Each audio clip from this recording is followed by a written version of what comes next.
traz o segundo com o autodescobrimento.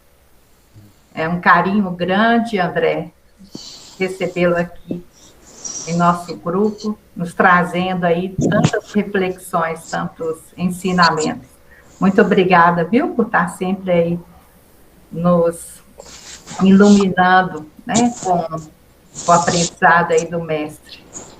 A gente passa o microfone para você e podemos combinar com o grupo que quem desejar escrever no chat, que assim a gente vai acompanhando. Vamos deixar as mãozinhas agora, nesse momento, e vamos nos falando pelo chat. Podemos combinar assim? Tá? Fica bom para você, André?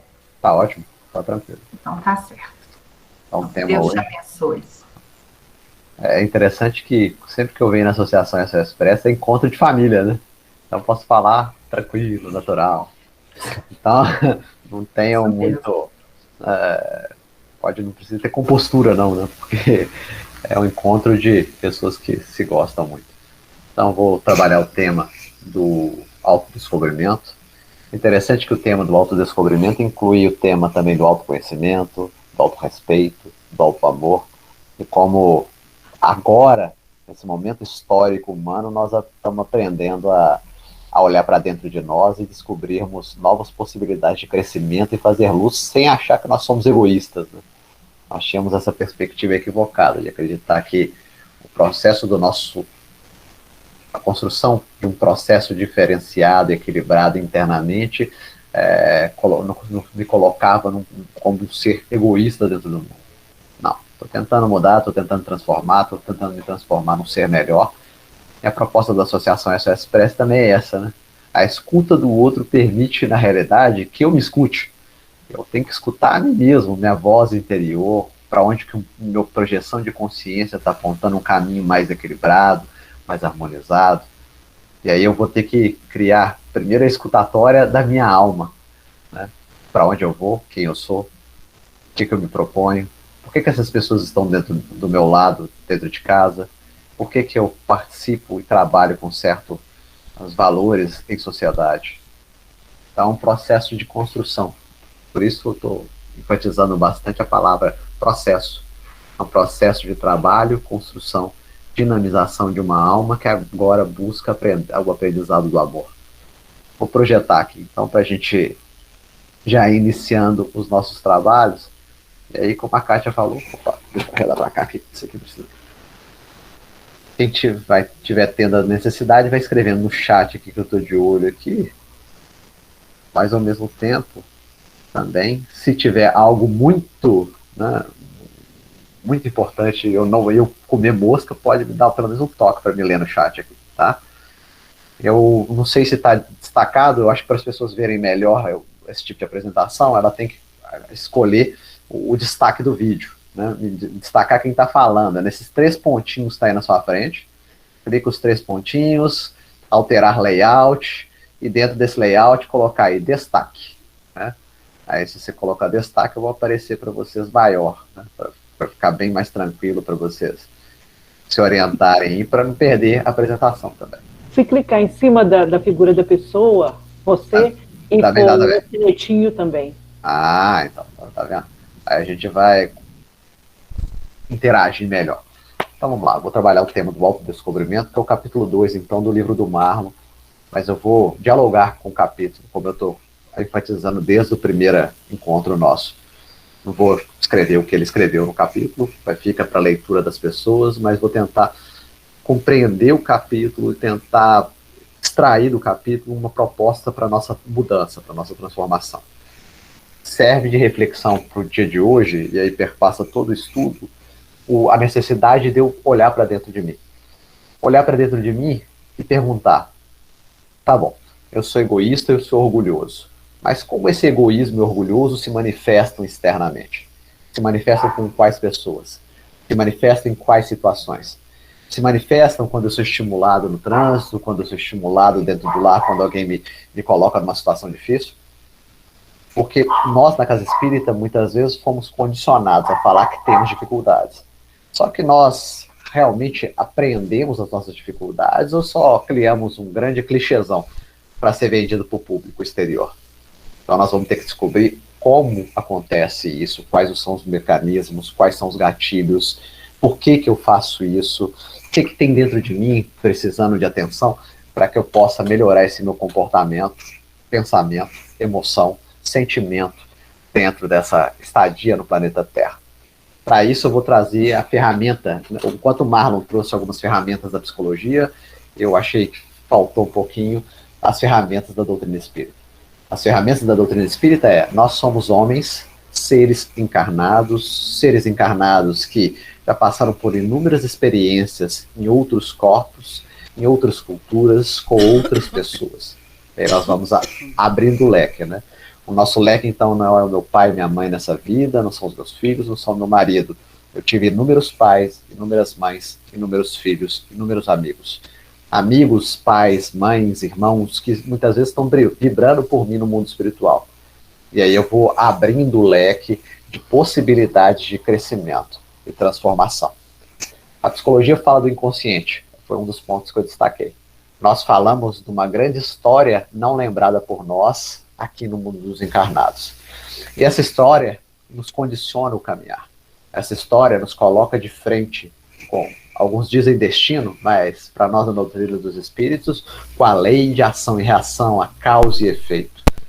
O retorno de circunstâncias e pessoas para a recomposição de, muitas vezes, experiências frustradas do meu passado ou mesmo um aprendizado do novo.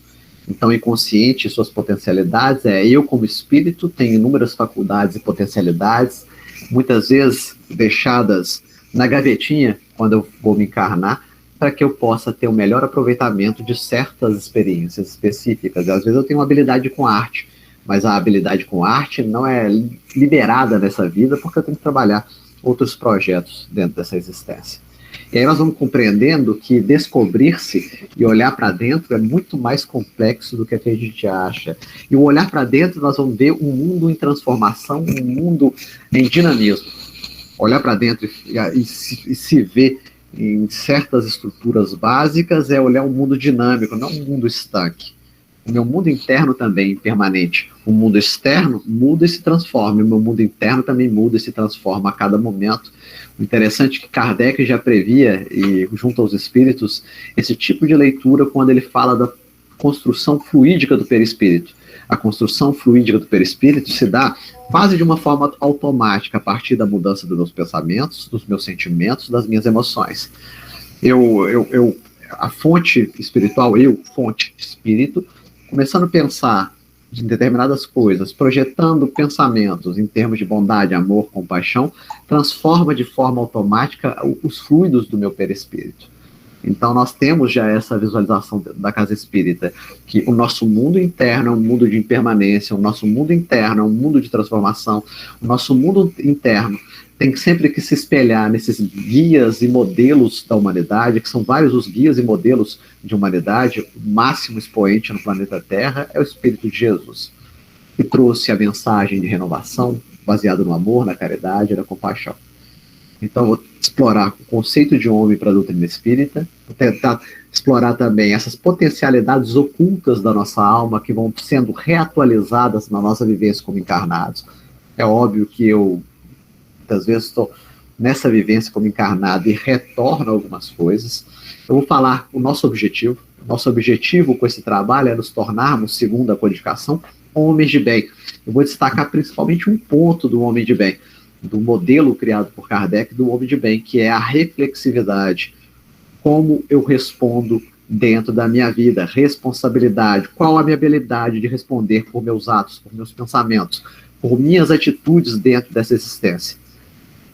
Depois eu vou entrar nas consequências do autodescobrimento, que aliás não é nem consequência, porque é causa também, porque um dos pontos é a humildade. Para começar o processo de autodescobrimento, eu tenho que ser humilde ao mesmo tempo. O processo de autodescobrimento permite que eu seja mais humilde. É interessante isso.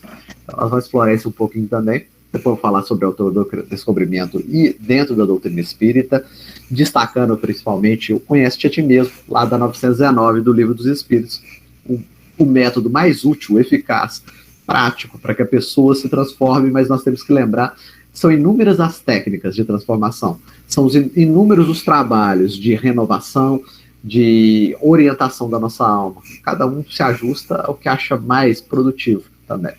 Então vamos iniciar essa caminhada para que a gente possa desenvolver novos valores dentro da vida, não ficar parado, que parado é complexo isso. Né?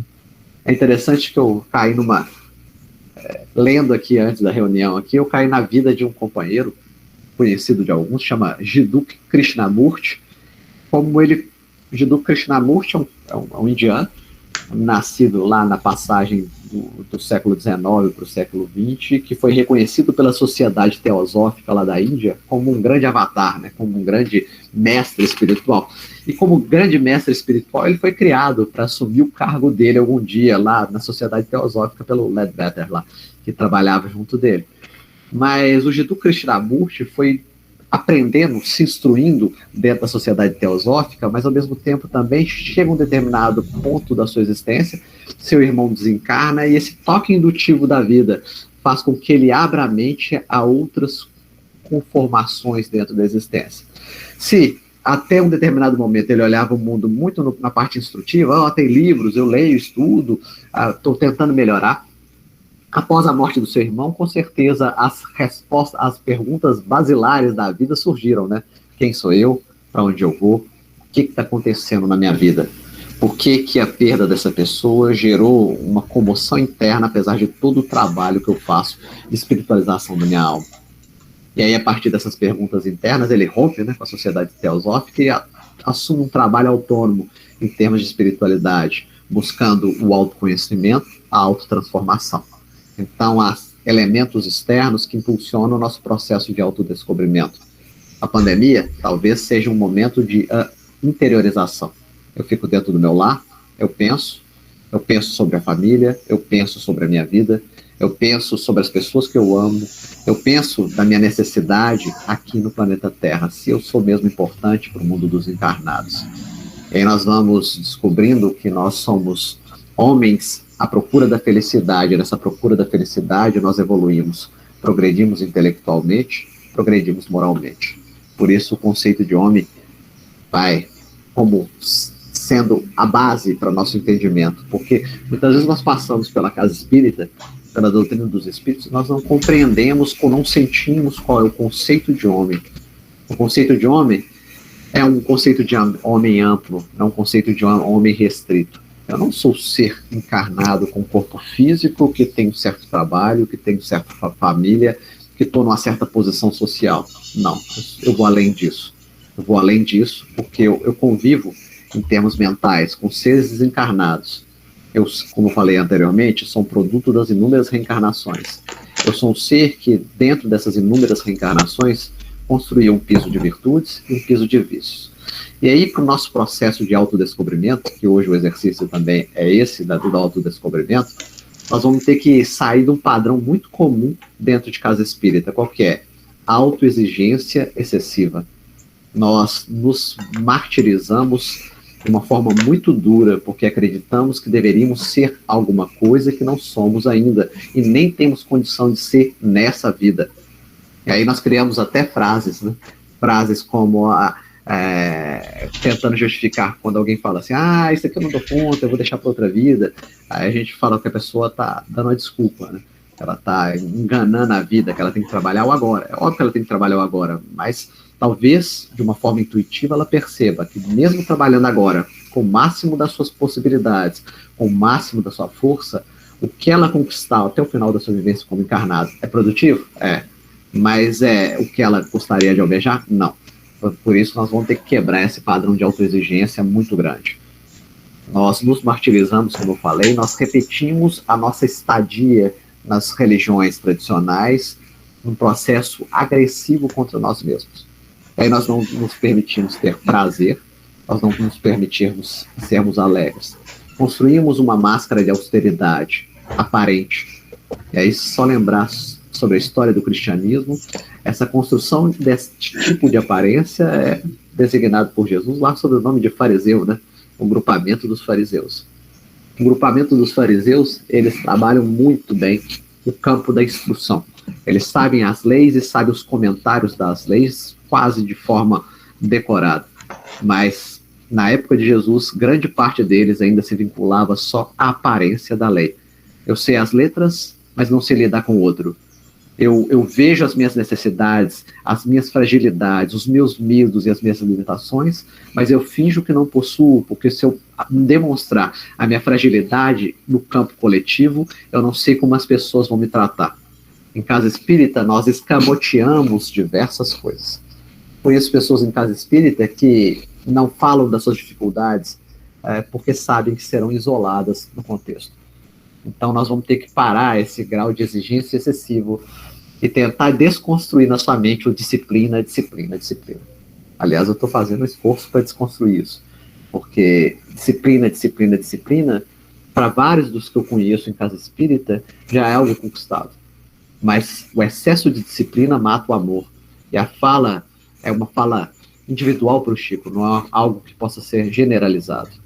Então, nós vamos ter que nos aceitar da forma como somos, no piso onde estamos, com quem nós estamos, e tentar levar naquela linha. É o melhor que eu estou tendo, é o melhor que eu dou para a vida.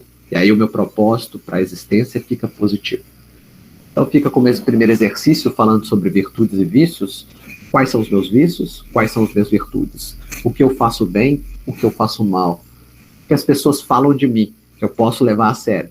O que as pessoas falam de mim, que eu não posso levar a sério, que é crítica destrutiva.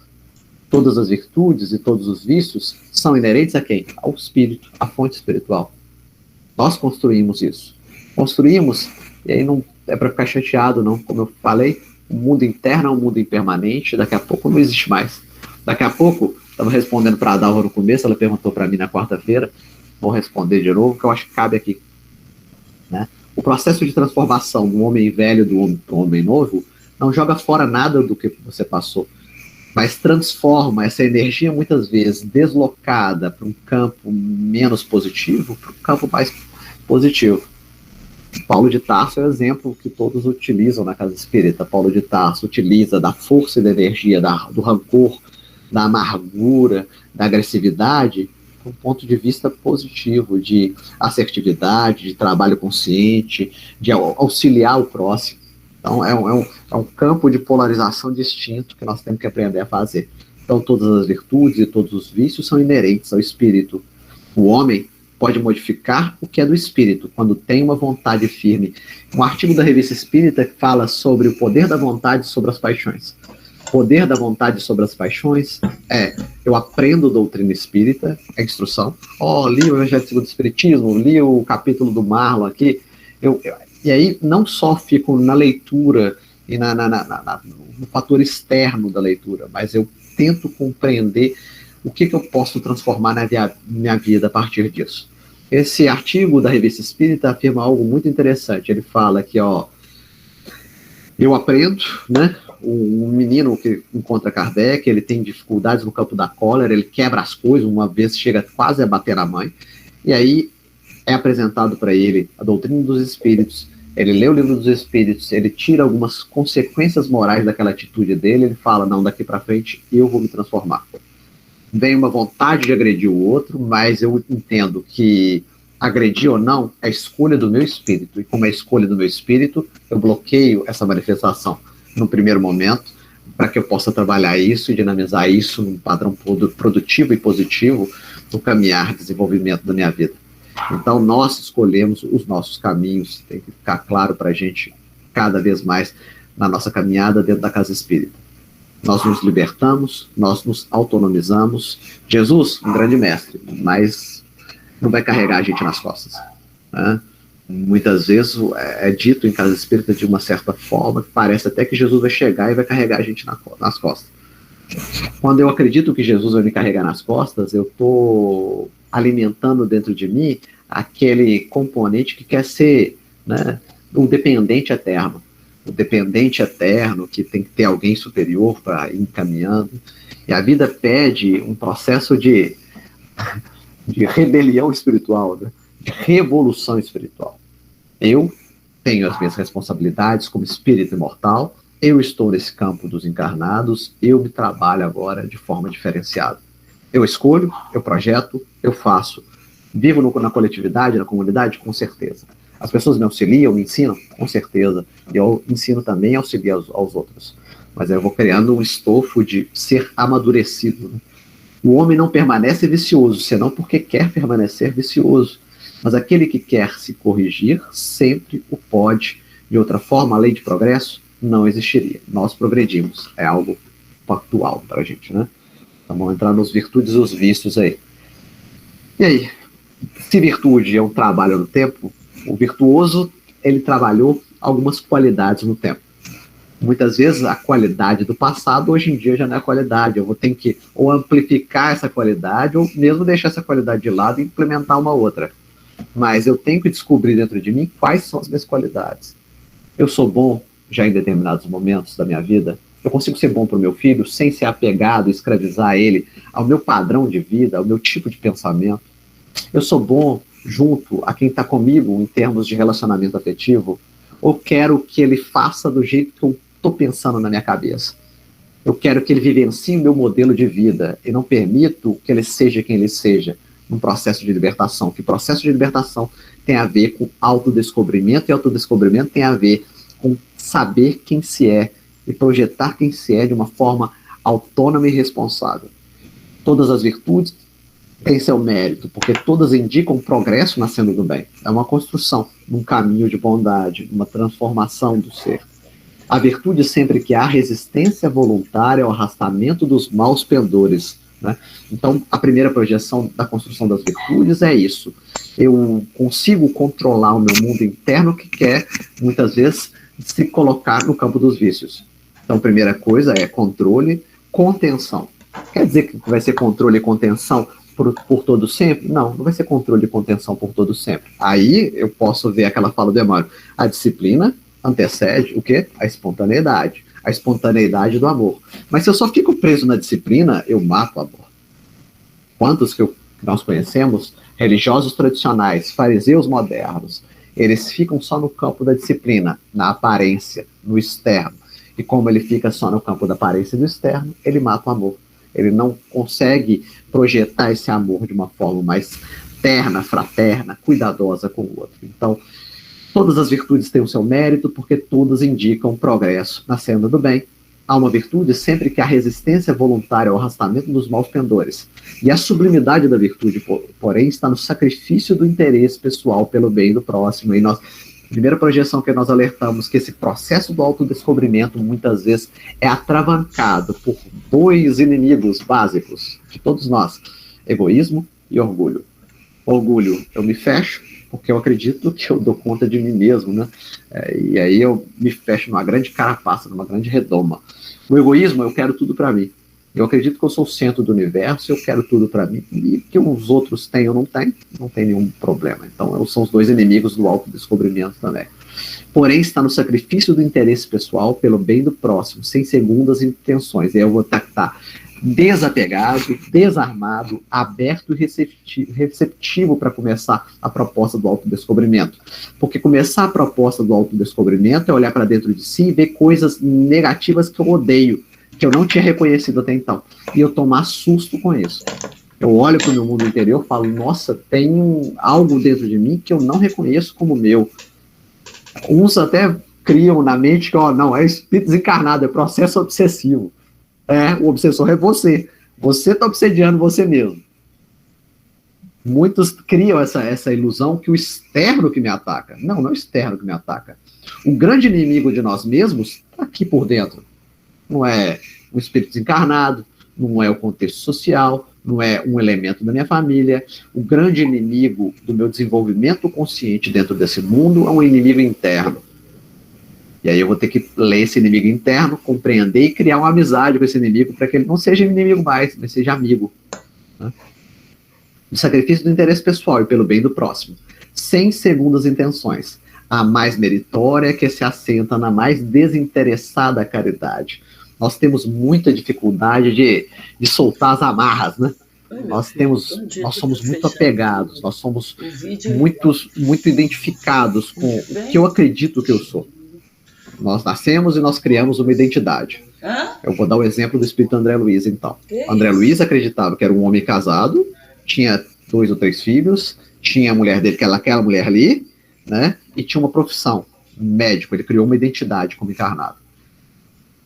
É problema isso? Não. O problema é que André Luiz se escravizou a esse processo identitário. Ele acreditou que ele era só médico, ele acreditou que ele era só marido, ele acreditou que era só pai de certos filhos. E aí eu me aprisiono e quando eu desencarno, a vida apresenta, ó, você não é médico, você não é pai, você não é marido ou mulher de ninguém, você não tem a posse desses seres, você não tem a posse dessa profissão. Você se utilizou desses recursos para um processo de transformação espiritual. Eu sei que para muitos ouvir isso deve doer, e dói mesmo. Ah, mas o meu mestrado e doutorado conquistado a tanto esforço é relativo. Ou mais que dor, mas é relativo. Tira seu valor? Não. Acrescenta valor, porque a vida te proporciona se compreender além desse padrão mínimo, que é só uma característica dentro da vida. Abrem-se novas conformações, abrem-se novas proposições. Nós somos muito superior a um doutorado e mestrado. É isso, né? Nós somos muito superiores a uma conquista de bens materiais. Nós vamos além de tudo isso. E Deus nos valoriza além disso tudo.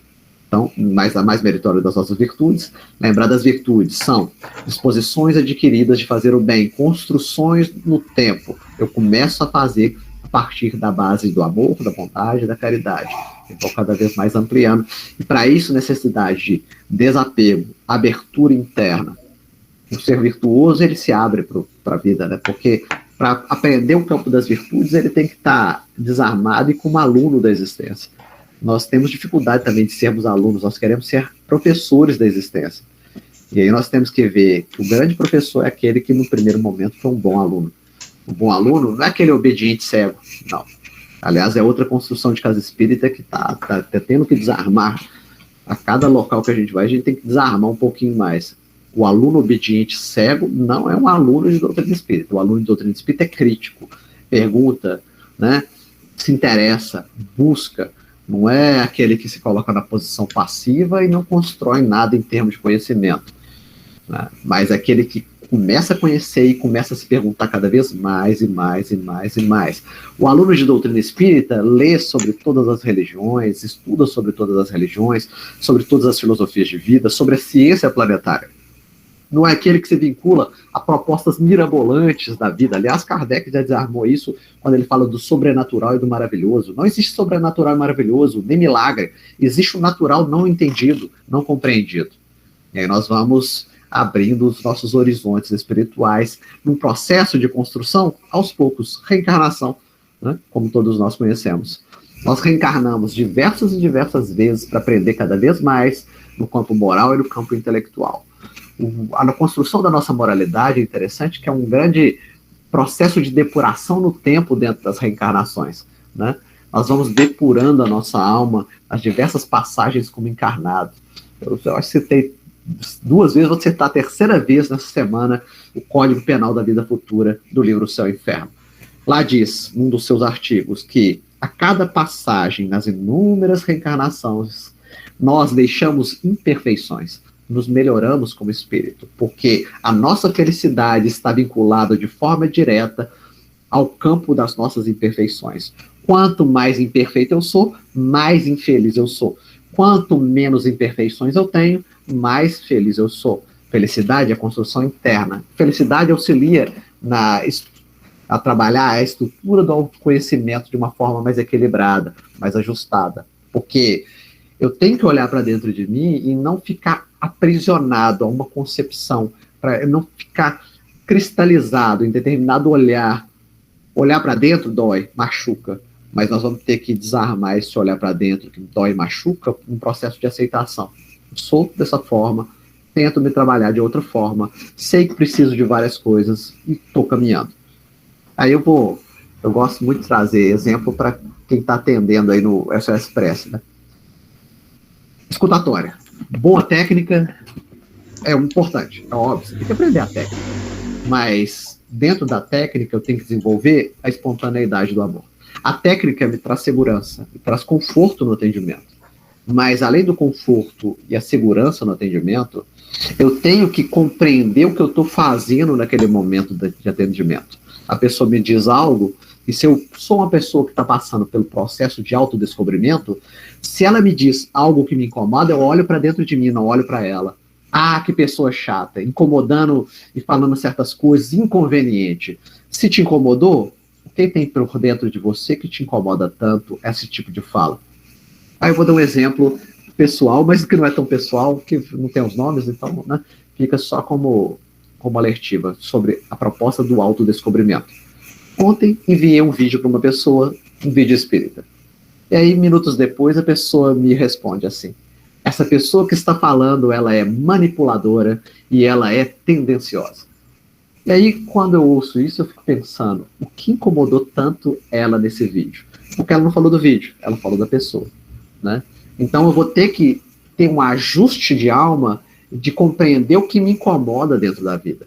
Se um telefonema me incomoda, o porquê que ele me incomoda? O que ele tocou dentro de mim? O que eu tenho parecido com essa pessoa que eu tenho que me transformar? Quanto mais eu me construo como um ser melhor, melhor atendente eu sou. Mais eu crio pontes de conexão em base de tolerância, amor e fraternidade. Melhor eu fico e melhor oportunidade eu tenho para auxiliar quem está do outro lado da linha. É limitado o número de existências corporais, o espírito reencarna perpetuamente. Aí nós vamos ficar ad eterno reencarnando? Não, pelo amor de Deus, né?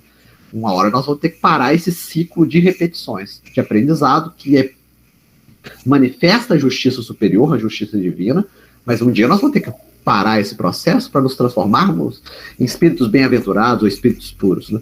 A cada nova existência, o espírito dá um passo adiante na senda do progresso. Quando se acha despojado de todas as impurezas, não tem mais necessidade das provas da vida corporal. Essa é a concepção de homem do livro da doutrina dos espíritos. Então, o homem com passado, um homem que tem conexões a partir do pensamento com seres desencarnados, um homem que está aqui encarnado, mas durante o sono físico, dá um pulinho lá no mundo espiritual para dar uma batida de papo com alguém lá que seja um amigo. Ou mesmo vai procurar aventuras não tão dignas ou dignas no mundo dos espíritos.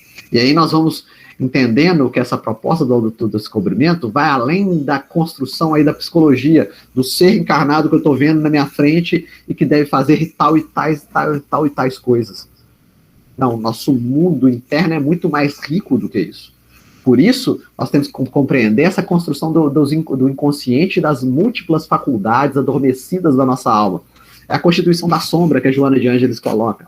A constituição da sombra colocada conforme Joana de Ângeles é tanto aqueles elementos não tão produtivos do meu passado espiritual, como também faculdades, habilidades que eu construí nas inúmeras existências, que não são úteis na utilização nessa vida. E por isso elas ficam lá, ó, na gavetinha, para ser utilizado no momento certo. Instrumentos de transformação da minha alma para serem utilizados no momento certo. Não nesse momento agora, mas momentos posteriores. O homem realmente não se conhece. Esse talvez seja o elemento básico desse capítulo. Nós não nos conhecemos. E quando nós olhamos para dentro, nós inventamos diversas desculpas para afirmar que tem algo dentro da gente que na realidade não tem. Por isso que a gente vai ter que ver se a gente não está repetindo clichês em vez de descobrir com franqueza quem nós somos. Por isso que eu vou afirmar de novo, como aquele primeiro exercício que eu falei.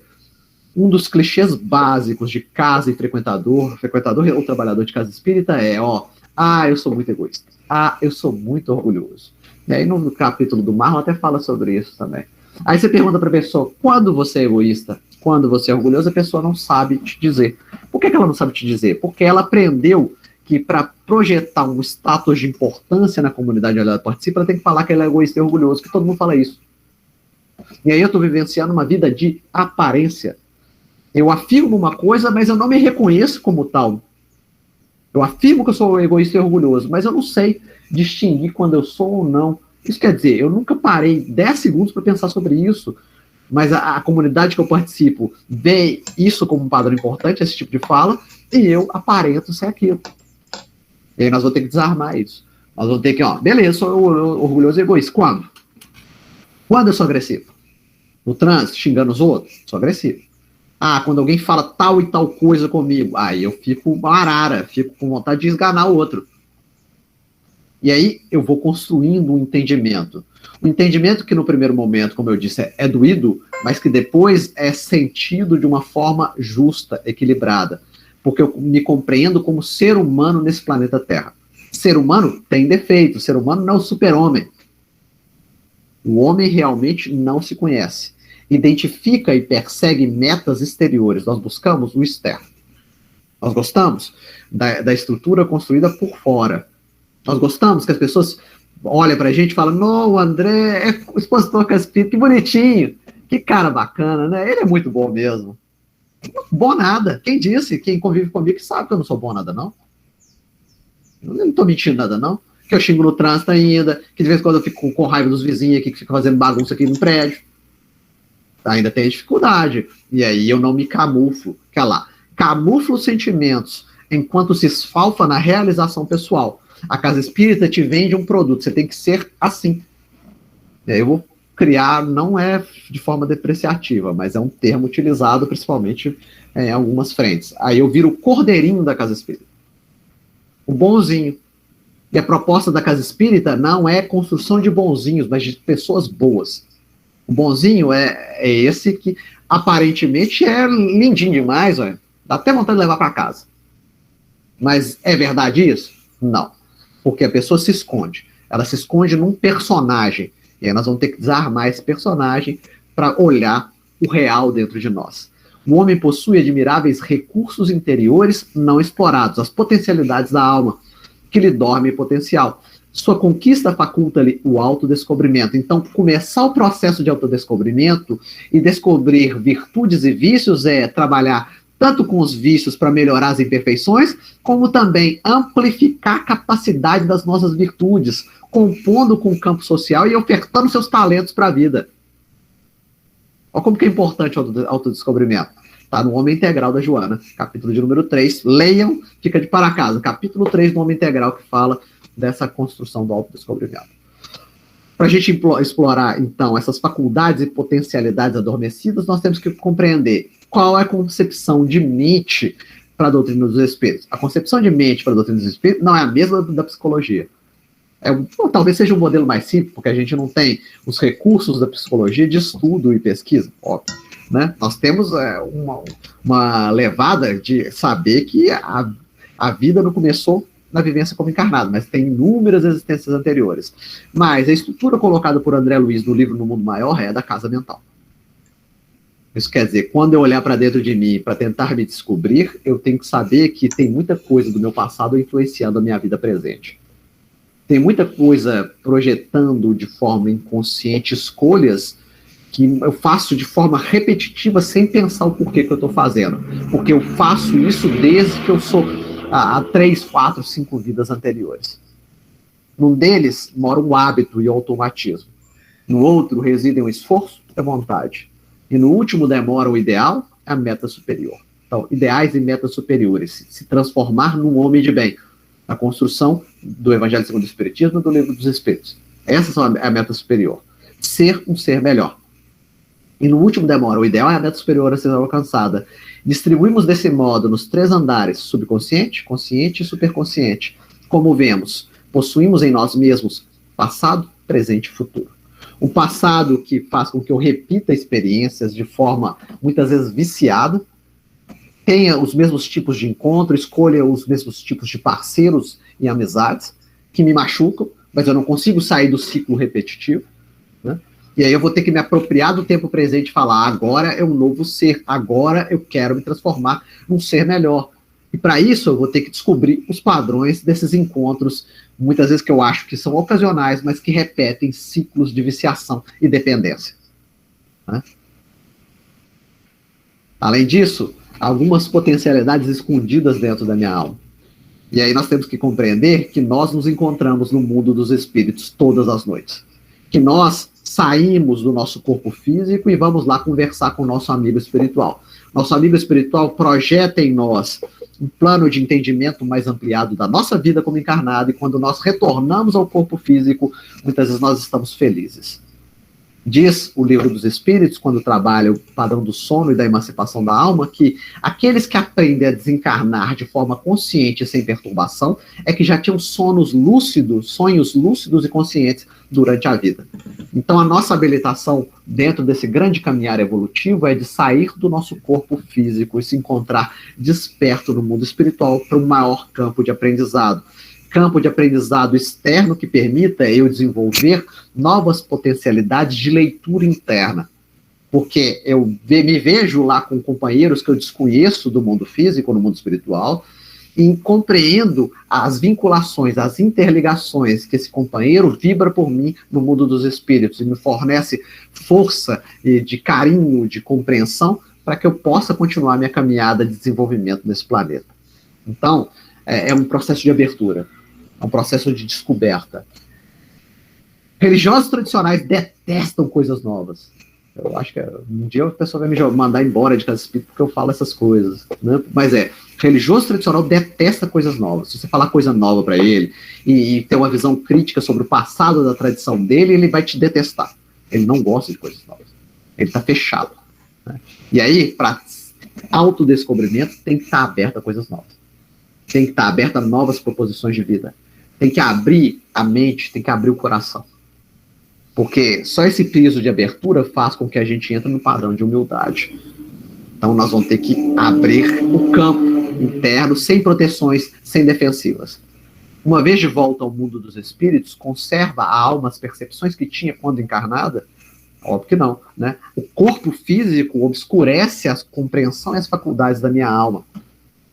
E esse processo de obscurecimento sim, algo bem tranquilo para a nossa existência como encarnados, porque é produtivo. É produtivo porque o meu processo de lembrança pode atrapalhar o meu processo de desenvolvimento aqui nessa vida. Sim, além de outras de que não dispunha. Porque o corpo, qual véu sobre elas lançado, as obscurecia. A inteligência é o atributo do espírito que, no entanto, se manifesta mais livremente quando este não tem entraves a vencer. Então, nós temos que compreender no nosso processo de autodescobrimento que, muitas vezes, o nosso corpo físico obscurece diversas potencialidades e mais. O corpo físico condiciona a nossa leitura de vida.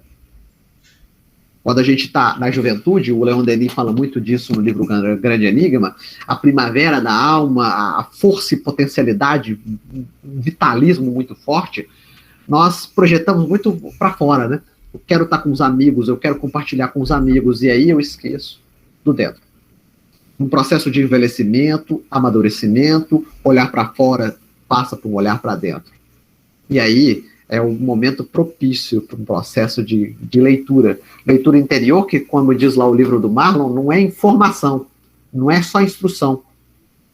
É olhar para dentro e saber quem se é e sentir quem se é. Não é só olhar, eu sou egoísta, ou eu faço tais coisas. Não, eu sinto. Eu fico acuado, falo, nossa, eu não devo fazer isso mais. E aí, sentindo, percebendo o seu mundo interno, eu vou ter condições de projetar outro tipo de postura, pensamento, sentimento e emoção dentro da minha vida. Vamos lá. Então, conceito de homem, eu tenho que saber quem que é homem para começar meu processo de autodescobrimento, como eu falei, o passado, as nossas conexões, saber que tem elementos dentro de mim que eu não conheço, diversos deles, e eu vou ter que... O autodescobrimento é um processo de escavar esse mundo interno, de mergulho profundo dentro de si, o mergulho profundo dentro de si, mas, como eu falei, tem escuridão, e a escuridão nós temos que lançar luz, como diz a parábola lá da candeia, né? Eu coloco luz em cima do meu aposento interno, para quê? Para que eu possa ver toda a estrutura do quarto. Aliás, essa parábola do Cristo, a parábola da candeia, representa o processo do autodescobrimento. Autodescobrimento é isso. Em vez de eu esconder a luz debaixo lá do alqueire lá, e não ver nada que tem dentro do quarto, não. Eu pego a luz, eu coloco em cima, para que eu possa ver tudo. Aquele que esconde a luz debaixo da cama ou de algum lugar que não permita uma visualização total, ela tem medo de olhar para dentro dela. Então, a parábola do Cristo projeta, bons discípulos projetam luz no seu mundo interior, projetam luz no mundo interior para compreender emoções, sentimentos, pensamentos. Mas é só para olhar as emoções, sentimentos e pensamentos? Não. Nós temos que ter a habilidade também da autotransformação. Autodescobrimento vem acompanhado no minuto seguinte da autotransformação, para que nós nos transformemos, segundo a doutrina espírita, num homem de bem, num homem conformado em base de amor, de caridade, de compaixão. O espírito prova sua elevação quando todos os atos da sua vida corporal representam a prática da lei de Deus e quando ele compreende por antecipação a vida espiritual. Então, ele se transforma num ser elevado a partir de duas propostas na questão 918 do Livro dos Espíritos. Primeiro, os atos da vida corporal representam a prática da lei de Deus. Para nós, em termos práticos, eu leio e pratico. Eu me instruo, estou ouvindo aqui o André falando essas babosas aqui, né? E aí eu me instruo, mas eu me transformo num novo homem. Eu não fico parado no caminho. A gente vai ter que ter sempre esse processo de dinamização para nossa alma. Eu aprendi, eu já ponho em prática. Não quer dizer que você não possa aprender outras coisas. A gente tem essa leitura, né? Só parte para outros aprendizados se você começou a praticar isso. É óbvio que a lei da vida diz que quando eu praticar, eu abro meu campo mental para novos aprendizados, óbvio. Mas a nossa proposta de dinamização é: eu aprendo, eu pratico. Eu aprendo, eu pratico. Eu aprendo, eu pratico. A prática me permite novos aprendizados. E é um circuito de construção. O espírito, então, prova sua elevação quando os atos da vida representam a prática da lei de Deus. A prática da lei de Deus, lei divina ou natural, leis morais. Nós temos que aprender de forma instrutiva o que são as leis morais para que eu possa me transformar num novo homem. Lei do trabalho, lei de adoração, lei de sociedade, lei de conservação, lei de reprodução, lei de liberdade. E quando ele compreende por antecipação a vida espiritual, ele compreende que existe vida futura, ele compreende que Deus, um grande Pai Criador, oferta novas possibilidades e oportunidades de crescimento, harmonização e evolução. Ele entende que o caminho nunca está fechado para ele, mas o caminho à frente está sempre aberto. Ele compreende que Deus não castiga, mas Deus proporciona novo entendimento. Deus proporciona um processo de construção consciente.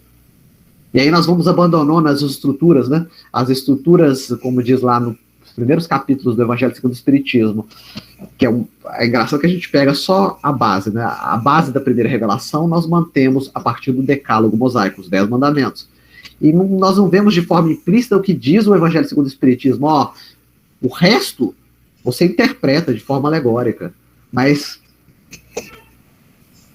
é uma construção, é um produto sociocultural de uma comunidade agropastoril que talvez não sirva tanto para você nos dias de hoje. E aí eu vou ter que abrir a mente para isso e compreender que Deus oferta oportunidades novas. Deus me trabalha no tempo. Deus proporciona um movimento da alma que eu aprendi sobre o mundo externo, agora eu vou aprender sobre o meu mundo interior. Porque leis da vida, está lá quando é trabalhado na terceira parte do Livro dos Espíritos, as leis da vida têm isso. Eu adquiro um discernimento de bem e mal, muitas vezes, ou mesmo de que é bom ou ruim, quando eu olho para o mundo externo, no primeiro momento. Teve uma tempestade, morreu todo mundo, deslizou terra. O que nós fizemos de errado para essas casas serem levadas pela terra e pela enxurrada? Fizemos tais coisas de errado. Vamos construir diferente agora, então? Joia. Aí eu olho para fora. Discernimento. Isso é bom, isso é ruim. Construa assim, construa assado. Né? Leis da física, ciência do planeta Terra.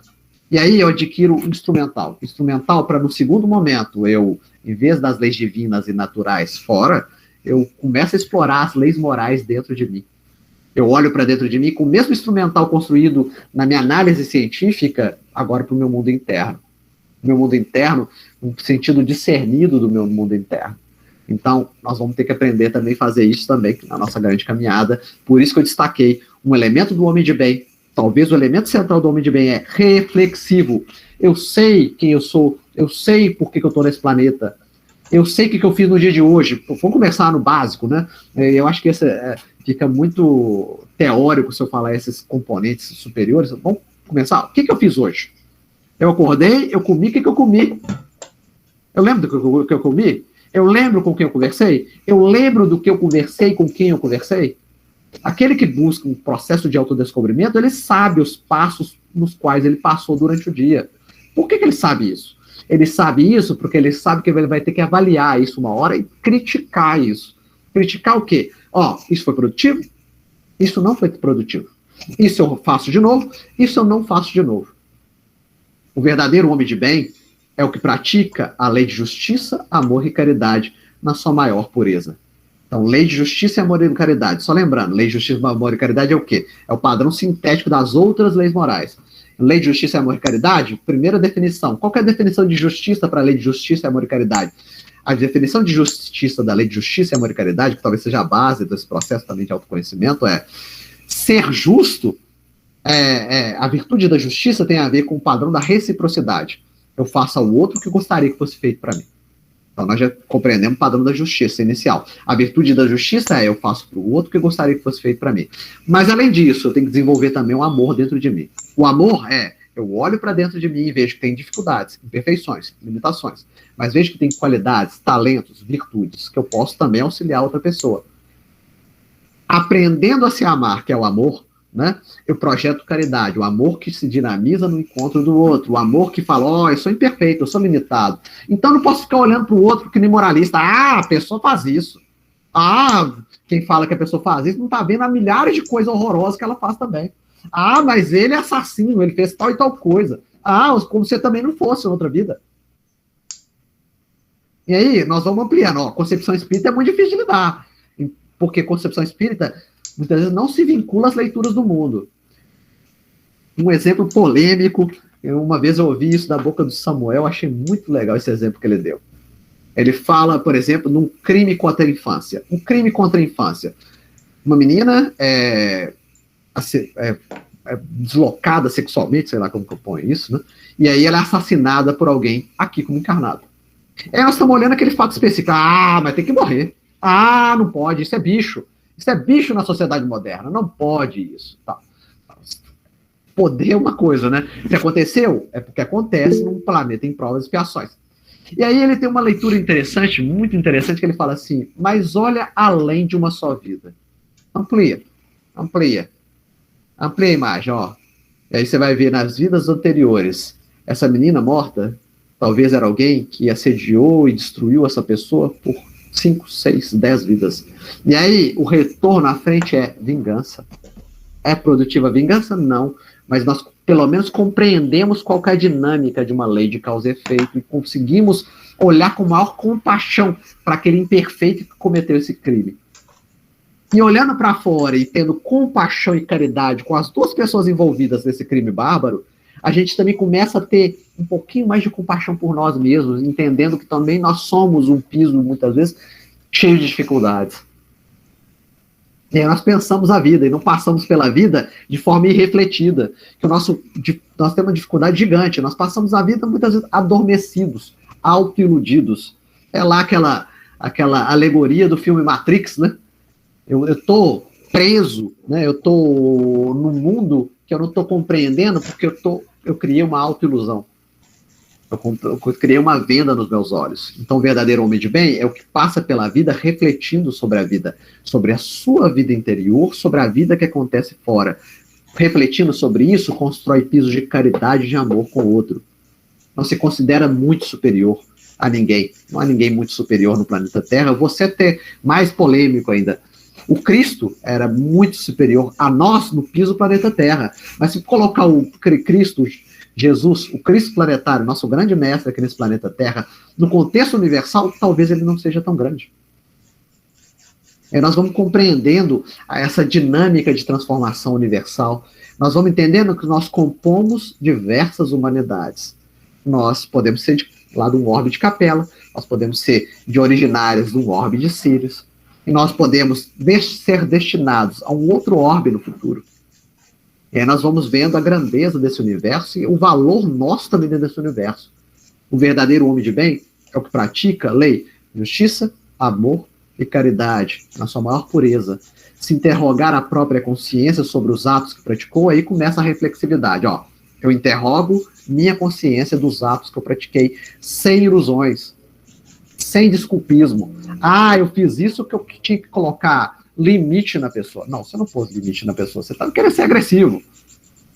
Você é agressivo, você projetou raiva, porque você é raivoso. Não era limite. Né? Limite é uma coisa, tem que ser posto. Mas tem que saber quando é limite e tem que saber quando é raiva mesmo, que eu queria descontar, né? É como essas pessoas de telejornal, né? Quando elas pedem justiça, a fala dela expressa justiça, mas ela quer vingança, é diferente, né? Ela não quer que a pessoa seja presa, ela quer que a pessoa seja presa e aconteça alguma coisa de mal com ela dentro da prisão, para tudo sempre, né? Se interroga a própria consciência sobre os atos que praticou, perguntará se não transgrediu essa lei, se não fez o mal, se fez todo o bem que podia. 2 padrões, né? Não fazer o mal e, ao mesmo tempo, não fiz o mal. Beleza, já consigo. Aliás, é o propósito lá do Antigo Testamento, né? Não fazer várias coisas. Mas 3 proposições positivas. E aí? Fazer o bem. Fazer o bem é difícil. Muitas vezes, deixar de fazer o mal é muito válido, é o primeiro passo. Mas eu tenho que também propor algo de bom para esse mundo. Se fez todo o bem que podia, se ninguém tem motivos para dele se queixar.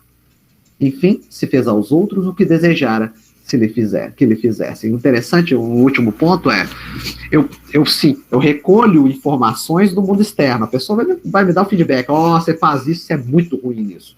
Aí eu vou ter que ter senso crítico, será que eu sou muito ruim nisso mesmo? Será que eu tenho que mudar mesmo? Né? Então o processo do autodescobrimento, da autotransformação é algo difícil, porque muitas vezes eu ouço uma fala externa que não é verdadeira, tem isso também. Uma fala externa que me critica de forma destrutiva, que não está falando a realidade. E aí eu posso me confundir com essa fala externa. Então eu vou ter que quebrar a autoilusão para olhar para a forma exterior de forma real e olhar para dentro também em termos de realidade. É um caminho de espiritualização para minha alma, né? A 121. Por que alguns espíritos seguiram o caminho do bem e outros o do mal? Por que no nosso livre-arbítrio, né, nós escolhemos muitas vezes os caminhos mais alienados e iludidos possíveis, e por que não escolhemos os bons caminhos? A zona de conforto está no caminho já entendido, né? Eu já trilhei aquele caminho milhões e milhões de vezes, muitas vezes a minha propensão é escolher o mesmo caminho, que me traz conforto, me traz segurança. Mas às vezes a vida me projeta assim, não, agora você não vai escolher esse caminho mais. Já não é tempo mais de fazer isso. Aí, por exemplo, alguém que se coloca na proposta que agora, expositor, espírita, né? E a vida, todo mundo chega para ele e fala assim, você deveria ser professor, você deveria ser professor. Mas a vida não é para ele para professor. O que a vida está falando para ele? A vida está falando para ele assim, professor você já foi, agora não é hora mais não, é hora de fazer outras coisas. A vida propõe novas formas de abordagem, novos conhecimentos, novas pessoas, novas culturas. Nasceu na Alemanha diversas e diversas vidas. Ficou um cara disciplinado, orientado, bem estruturado em termos de certos padrões da cultura alemã. Vai nascer no Brasil agora. Para quê? Para aprender a ter molejo, né? Para aprender a ter mais jogo de cintura. Porque muitas vezes, como eu falei, a disciplina acaba gerando um ser muito autofocado e sem amor. Então tem que ter um pouco mais de tolerância, maior de compreensão para as circunstâncias da vida, para as dificuldades da existência, para os desafios que a vida nos propõe. Então é um processo de construção de caminhos que constroem em nós um processo mesmo de ascensão a um plano superior. Não tem eles o livre-arbítrio, Deus não criou espíritos maus, criou-os simples e ignorantes. Isto é, tendo tanta aptidão para o bem quanto para o mal. Os que são maus assim se tornaram por vontade própria. Então, nós nos tornamos maus por vontade nossa mesmo. E aqui fica a base espírita para o processo de autodescobrimento. Conceito de homem. Tem algo dentro de nós que nós não conhecemos, porque nós tivemos inúmeras vidas. E qual que é o nosso objetivo final? Se tornar um homem de bem. Para se tornar um homem de bem, o que eu tenho que ser? Reflexivo. Eu tenho que passar pela vida vivenciando, que nem o Felipe Cacate, tempo presente, acorda aí, quem tá dormindo aí, acorda aí, se você não tá dormindo aí, tá prestando atenção em outra coisa, eu preferia ir para outra coisa, tempo presente, aproveitamento de tempo, eu vivencio o meu presente, vivenciando o meu presente, eu faço o melhor das minhas possibilidades, e ao final do dia, se eu vivenciei o tempo presente, fiz tal e tal coisa, aí eu lembro. Se eu chego no final do dia, André, eu chego no final do dia fazer essa revisão diária aí que o Santo Agostinho fala, eu não lembro de nada. Por quê? Você passou o dia ou no futuro ou no passado. Ou nas culpas, ou no saudosismo anterior, ontem foi tão bom.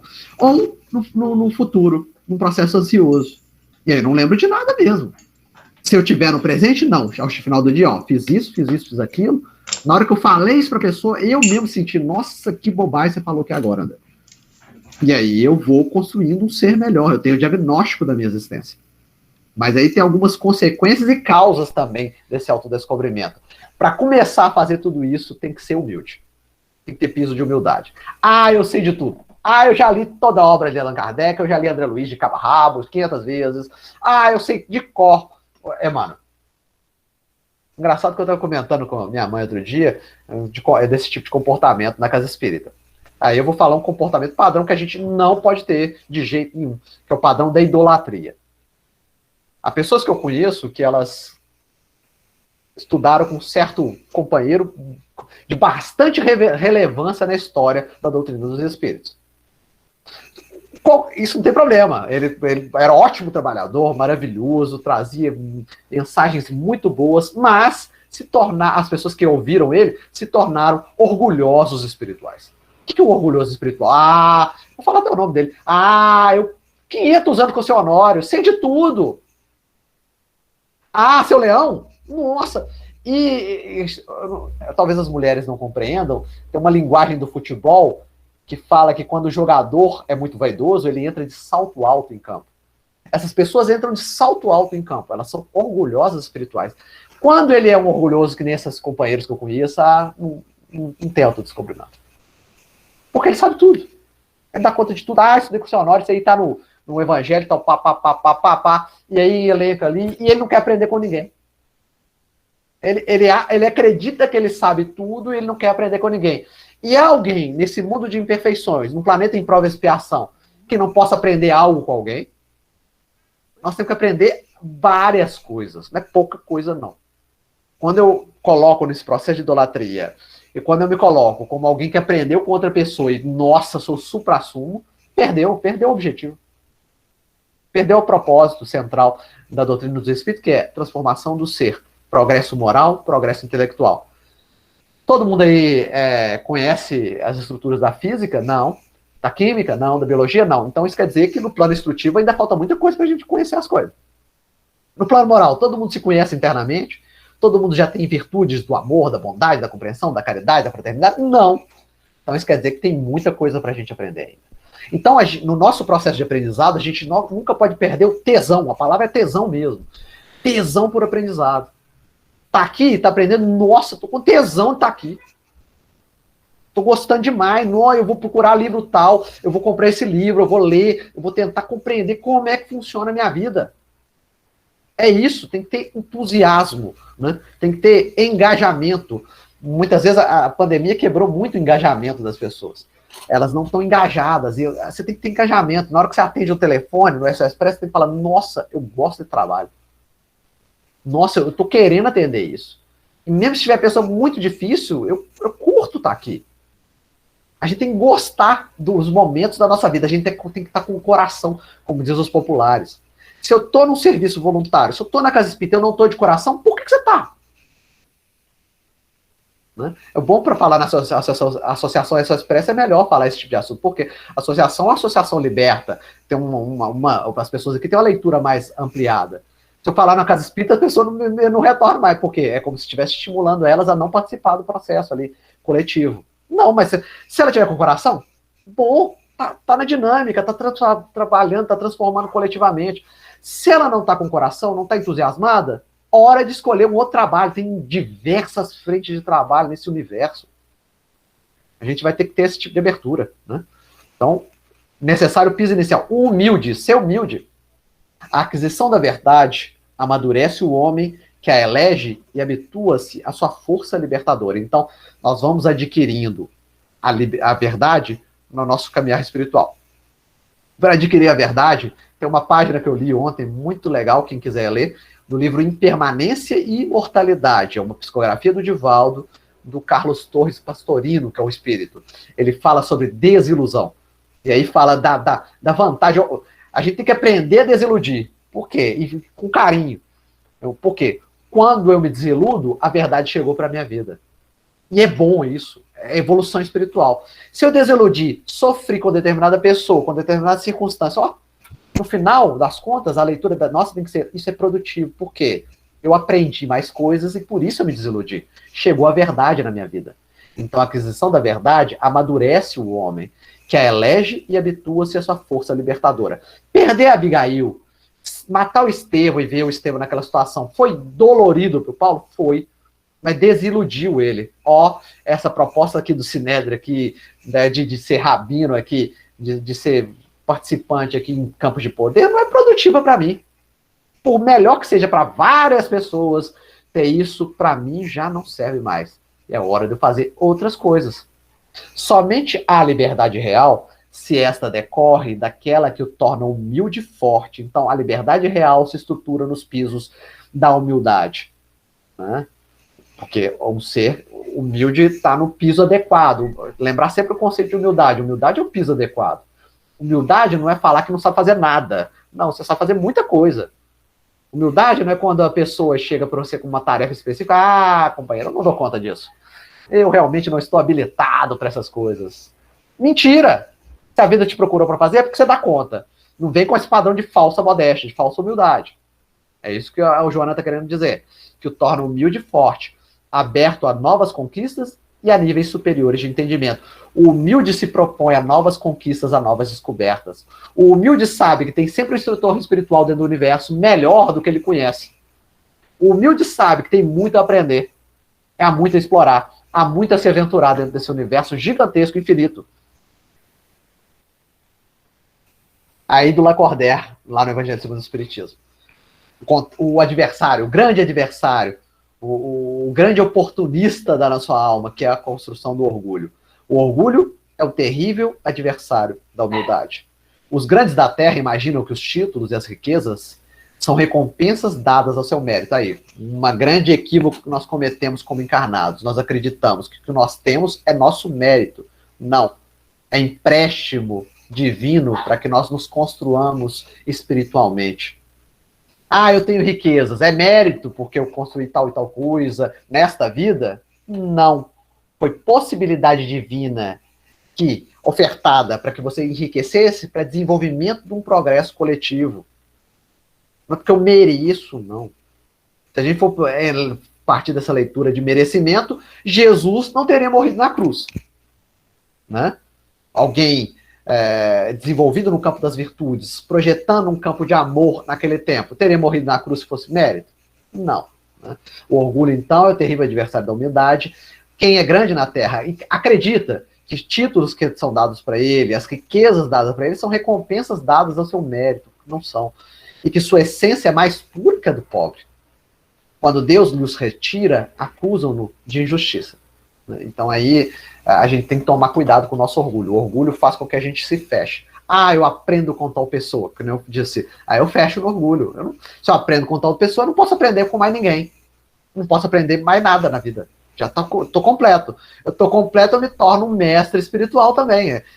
Aí a dificuldade. Viram a dificuldade? Quando eu começo a falar isso, eu acho que eu sou um mestre espiritual. Quando eu acredito que eu sou um mestre espiritual, eu fechei. Fechei para tudo. E aí eu não vou me descobrir nunca. Não vou descobrir minhas imperfeições, minhas limitações, meus medos. Esse é o primeiro ponto. Então, construir um piso de humildade. Olhar para a vida de forma mais humilde.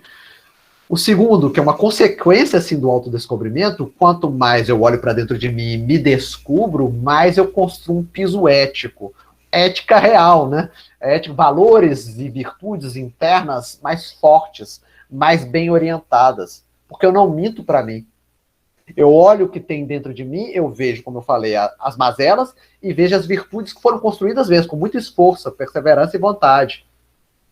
E aí eu me construo como um ser de valores. Ética espiritual está apontando, eu tenho valores espirituais comigo. E pode acontecer uma circunstância na vida, a vida está falando para você aí que você é um enviado divino, que veio trazer uma mensagem de renovação e amor para as criaturas, e aí tem gente que joga na sua mente lá, faça um curso cobrando aí de mediunidade ou de outro tema específico, porque você pode ofertar para eles condições de melhoria e progresso. E aí minha ética, meus valores espirituais vão falar, não.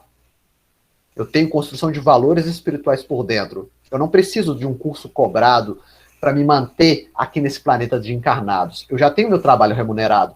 Meu trabalho remunerado me dá os valores necessários ao plano da minha sobrevivência e mesmo a construção coletiva equilibrada. E aí eu vou desenvolvendo um padrão de valores e ética mais amplo, né? Muitas pessoas iniciam na casa espírita com excelentes propósitos, mas aí eles veem na mente deles essas propostas megalomaníacas. Edite um livro, né? O espírito que fala para você, escreve por você, merece a edição de um livro. Cobre, faça um curso, construa um curso, né? Ah, mas o curso aí não é muito a ver com o espiritismo, então você cobra. Só que a pessoa não entende, é antiético a pessoa cobrar por um curso se ela construiu a base de afinidades dela dentro da casa espírita. Se 1000 pessoas frequentam o curso dele, 800 ou 900 vieram de base espírita. Veio das palestras que ele deu em casa espírita. É ético isso, né? Legal mas é ético. Aponta para um campo de valores internos, no valor de projeção de alma. Lembrar, essa vida é muito rápida, essa vida de impermanência dá por determinados anos, depois eu desencarno. E aí eu colho as consequências dos meus atos, muitas vezes aloprados dessa existência, né? Vamos lá, a ética espiritual, então. Aquele que pode ser, com razão, qualificado de espírita, verdadeiro e sincero, porque valores e virtudes internas, ética espiritual tem a ver com isso, né? Se acha em grau superior de adiantamento moral. O espírito que nele domina de modo mais completo a matéria, dá-lhe uma percepção mais clara do futuro. Tem um ambiente, um horizonte ampliado, né? Os princípios da doutrina lhe fazem vibrar fibras que nos outros se conservam inertes. Em suma, é tocado no coração, pelo que inabalável se lhe torna a fé. Então, o nosso trabalho da Casa Espírita, de atendimento de telefone, de desdobramentos na Associação SOS Express, é feito de coração. O que eu recebo é o carinho, o afeto do outro. Também eu oferto carinho e afeto para outra criatura. Então, vamos lá, já entendemos um pouquinho da necessidade da humildade, da construção de ética e valores. Ética e valores. Só para a gente se encerrar, para não ser chato, porque todo mundo sabe mais ou menos quem que a gente fala, né? De quem que a gente fala, ninguém é tolo, né? Doutrina espírita proporciona uma construção de fortaleza interior, de éticas e virtudes morais, né? Fé inabalável é construção de harmonia com os planos superiores da vida. E é isso que tem que ser o nosso objetivo dentro da Casa Espírita. Autodescobrimento e espiritismo. Vamos lá. Primeiro ponto, espírita, amai-vos. Este o primeiro ensinamento. Construção de amor. Nós temos que aprender a amar. Instruí-vos. Este o segundo. Tem instrução? Tem instrução. Instrução nos traz conforto? Instrução nos traz uma habilitação? Sim, com certeza.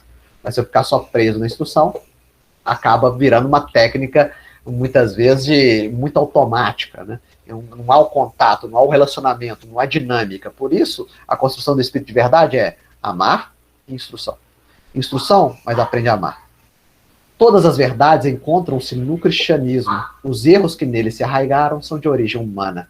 Então, a proposta cristã do amor aos semelhantes, a proposta cristã do amor aos inimigos, do perdão incondicional, da construção de bons relacionamentos, afetividade, cuidado, respeito, é a nossa proposta, é o nosso objetivo dentro desse planeta.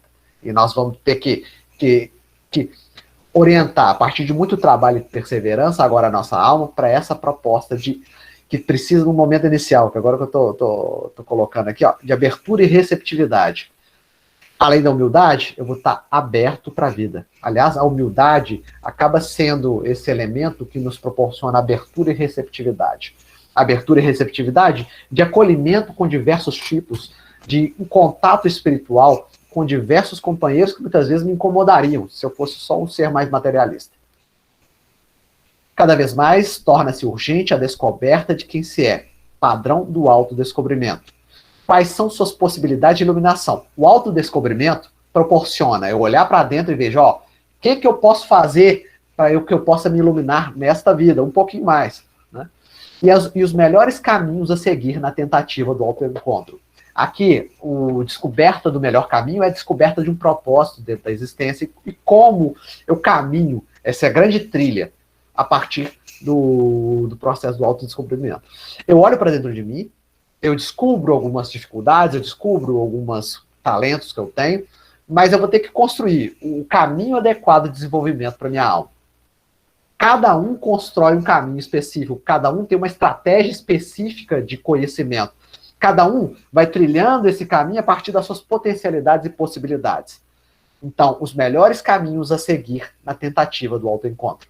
Enquanto esses valores profundos do espírito não forem adquiridos, ou pelo menos identificados, permanecerá uma significativa insegurança interior, geradora de ansiedade e de expectativa, de busca do insignificante e transitório, e de frustração e de mal-estar.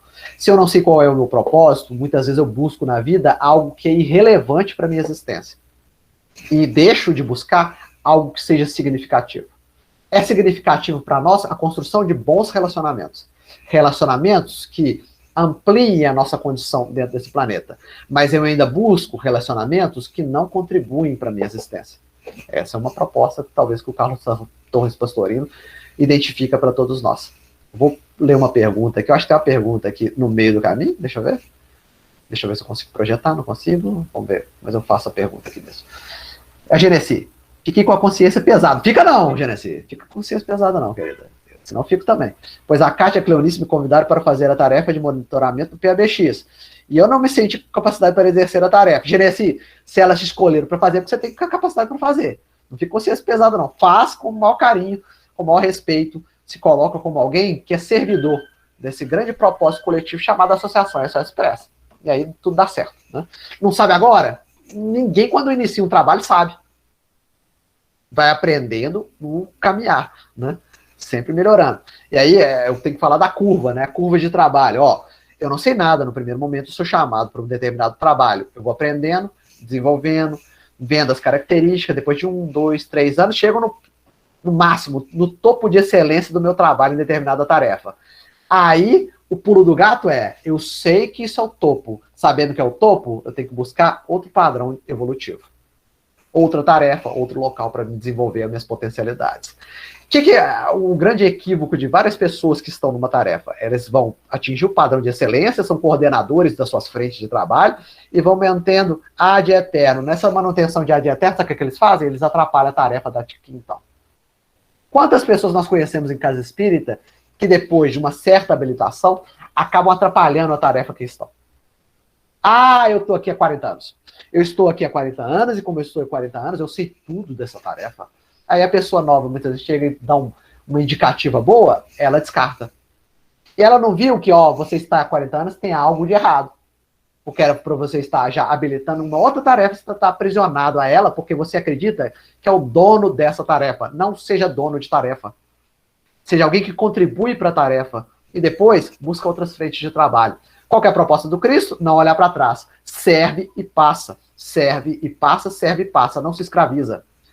Tem uma companheira, muito amiga nossa, que eu gosto demais, ela é expositora espírita. E aí, ela é mais velha. E como ela é mais velha, na pandemia, ela ficou sem trabalho, porque ela não sabe mexer com o computador. E ela fazia palestra uns 3 ou 4 vezes durante a semana. Como ela se reconhecia no seu plano identitário, porque não fazia o autodescobrimento, como alguém que era expositor espírita, tirou a palestra dela, ela entrou em conflito, depressão, tristeza. Que ela acreditava que aquilo era a única coisa que trazia alegria para a vida dela. E aí, ela se aprisionou a um conceito que ela criou. Não foi ninguém que criou esse conceito para ela. Ela criou na mente dela, eu sou expositor espírita, e não eu estou expositor espírita. Amanhã talvez não esteja. E aí gerou apego, escravização e sofrimento.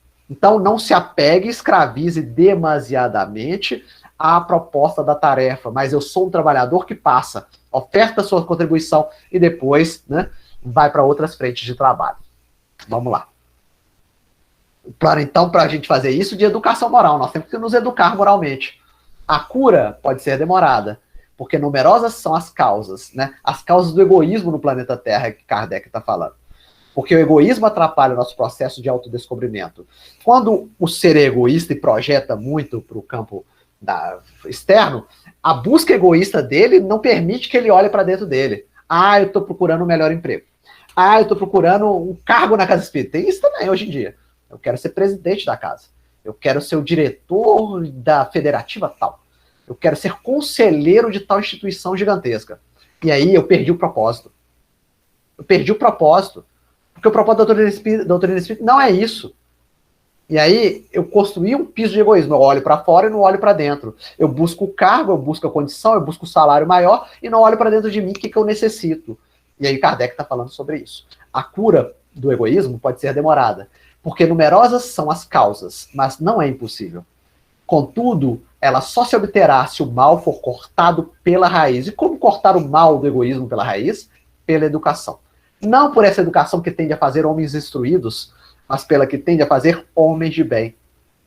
Não a educação da instrução, mas um processo que surge de dentro. Quem eu sou, para onde que eu vou, o que eu tenho que fazer agora, quais os espíritos que eu quero ao meu lado quando eu desencarnar.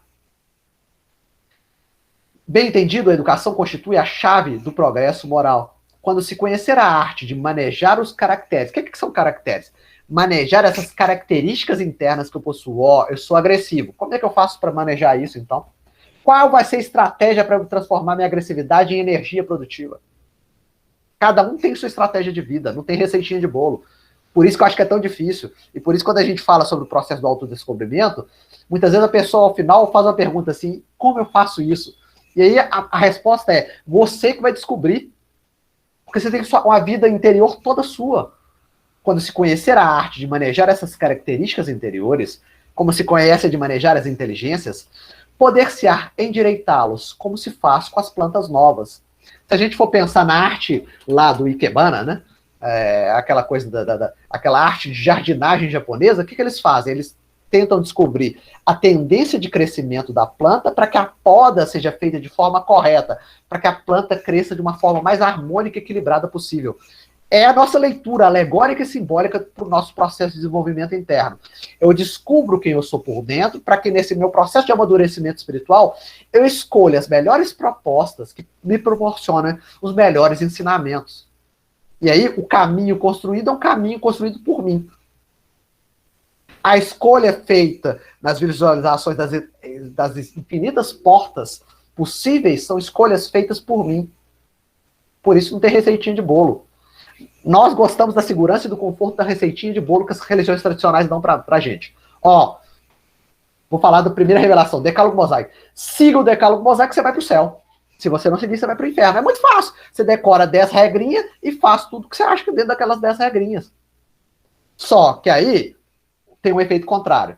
Porque as 10 regrinhas feitas de uma forma muito fechada, você agride o outro, você machuca o outro, você trata o outro de forma desrespeitosa e a si mesmo de forma desrespeitosa. Mas quando eu não tenho receita de bolo construída e olho para dentro de mim como um ser em dinamismo, em movimento, tentando construir algo mais equilibrado, eu vejo que essas regras indicam caminhos, apontam, talvez aqui seja legal, mas não quer dizer que você vai trilhar esse caminho. Jesus, guia e modelo. Tá, ele aponta o caminho e mostra um propósito de conformação para sua alma. Mas quer dizer que é o melhor caminho para você agora? Talvez não seja. Talvez você tenha que saturar ainda dos processos do mundo. Para quê? Para aprender um pouquinho mais. Talvez o piso evolucional seu ainda seja um modelo menor. Uma pessoa que, tal pessoa que eu vi na minha vida, meu pai, foi um bom exemplo para minha existência. Eu vou tentar esse modelo menor primeiro, depois eu vou ampliando.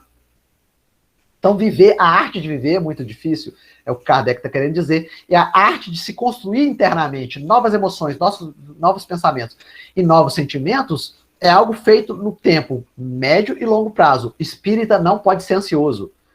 O processo de evolução espiritual demora, é demorado, não é do dia para a noite. Último ponto para que a gente possa ficar em casa exercitando é conhece-te a ti mesmo.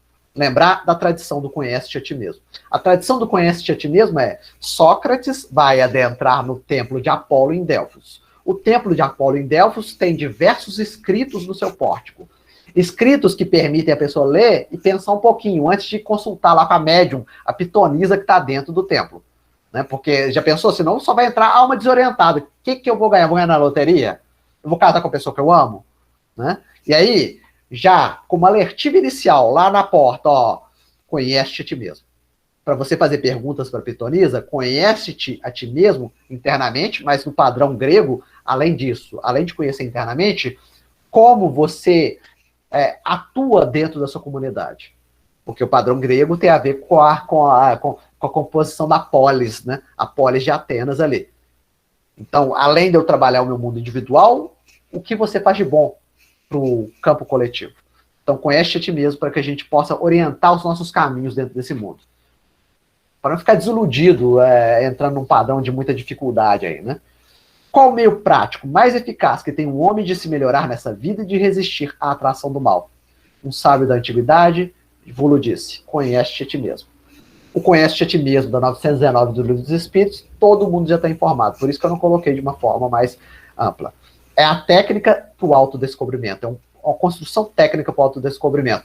Ao final do seu dia, você vai fazer um relatório, um diário espiritual do que fez de bom, do que fez de ruim, e tentar pedir pela prece, porque nós temos um padrão de desculpismo gigantesco. Nós podemos inventar que fizemos só coisa boa durante o dia, mesmo machucando os outros. Né? Aí eu peço para o meu bom amigo espiritual que durante o sono físico, os companheiros que estão lá do meu lado possam me proporcionar ensinamentos nessa área do autoconhecimento. E aí eu chego no mundo espiritual, eu discuto com o meu amigo espiritual e retorno para o corpo físico já com um propósito de superação de limitações e dificuldades. Para isso, o Santo Agostinho coloca lá o desafio do diário espiritual, mas eu vou tentar explorar algo que a filosofia diz nos dias de hoje, trabalhando o tema do conhece-te a ti mesmo, principalmente pela obra do Michel Foucault. O Michel Foucault, nos seus estudos, quando ele estava no final da vida dele, ele começou a trabalhar mais com filosofia antiga, e ele falava algo interessante. O conhece-te a ti mesmo tem sempre que estar vinculado com o cuidado de si. Aqui, ó. Então, o meu processo de autoconhecimento, de autodescoberta, tem sempre que estar vinculado ao processo de cuidado comigo mesmo. Autoconhecimento não pode ser feito para se machucar. Autoconhecimento não pode ser feito para se destruir. Autoconhecimento implica autoamor, autocuidado, autorrespeito. Eu sou do jeito que eu sou porque eu sou ainda a si mesmo. Se eu faço desse jeito é que eu represento isso nesse momento. Cuidado de si aceita quem você é. E aí entramos na fala do Emmanuel, fica de leitura também para depois. Capítulo 148, o cuidado de si lá. Né? É imprescindível não perder cada discípulo cuidado consigo próprio.